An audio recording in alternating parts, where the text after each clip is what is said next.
ঢাকা ওয়াসার ব্যবস্থাপনা পরিচালক মোহাম্মদ আব্দুস সালাম ব্যাপারীর পরিবারের কানাডায় একটি বাড়ি রয়েছে।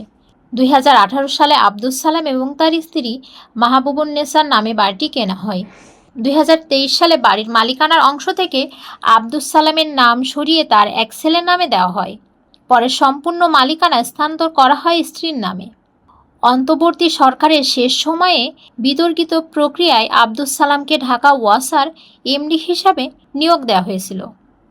এর আগে তিনি একই সংস্থার অতিরিক্ত প্রধান প্রকৌশলী ছিলেন। চাকরিকালে তার বিরুদ্ধে দুর্নীতির অভিযোগ ছিল। কানাডার টরন্টোতে অবস্থিত এই বাড়ির বর্তমান মূল্য বাংলাদেশি মুদ্রায় প্রায় 20 কোটি টাকা। কেনার সময় লেনদেন হয়েছিল প্রায় 12 কোটি টাকায়।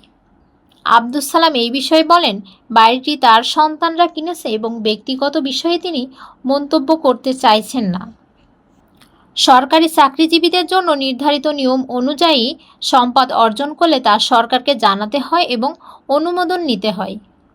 বিশেষজ্ঞরা বলেন, যদি সন্তান বাবার নামে সম্পদ কিনে, অর্থের উৎস জানানো বাধ্যতামূলক। ঢাকা ওয়াসা সূত্রের মতে 2008 সালে আব্দুস সালামের স্ত্রী 2 সন্তানকে নিয়ে কানাডায় যান। তিনি নিজেও ঢাকার ওয়াসার নির্বাহী প্রকৌশলী ছিলেন। সন্তানদের পড়াশোনার জন্য তাদের কানাডায় পাঠানো হয়। আব্দুস সালাম 2025 সালের 11 নভেম্বর ঢাকা ওয়াসার এমডি হিসাবে নিয়োগ পান। নিয়োগে তাড়াহুড়ো ছিল।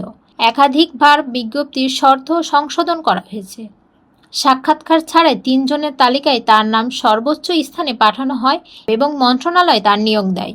তার 2 সন্তান আবরার মাহের ও ওয়ালিদ শাহের কানাডা ওয়াটারলুর বিশ্ববিদ্যালয় থেকে স্নাতক ডিগ্রি অর্জন করেছেন। পড়াশোনার সময় তারা বিভিন্ন জায়গায় কাজের অভিজ্ঞতা অর্জন করেছেন। টিআইবি এর নির্বাহী পরিচালক ইফতেখারুজ্জামান বলেন, একজন সরকারি কর্মকর্তার এ ধরনের সম্পদ অর্জন অস্বাভাবিক। অভিযোগ রয়েছে আব্দুস সালামের বিরুদ্ধে অবৈধ সম্পদ অর্জন ও বিদেশে অবৈধ সম্পদ পাচারের বিষয়টি সুনির্দিষ্টভাবে তদন্ত করা উচিত। তদন্ত চলাকালে তাকে সাময়িকভাবে বরখাস্ত করা উচিত। ডাক্তারি, শিক্ষা বা চাকরি সংক্রান্ত ক্ষেত্রে এই ধরনের সম্পদ অর্জন স্বাভাবিক নয়। আইন অনুযায়ী সরকারের অনুমোদন ছাড়া বিদেশে সম্পদ রাখাও অবৈধ। শেষে বলা যায়, এই ঘটনার সঠিক তদন্ত এবং জবাবদিহি নিশ্চিত করা না হলে প্রভাব পড়তে পারে দেশের সরকারি প্রতিষ্ঠান ও জনসেবার স্বচ্ছতায়।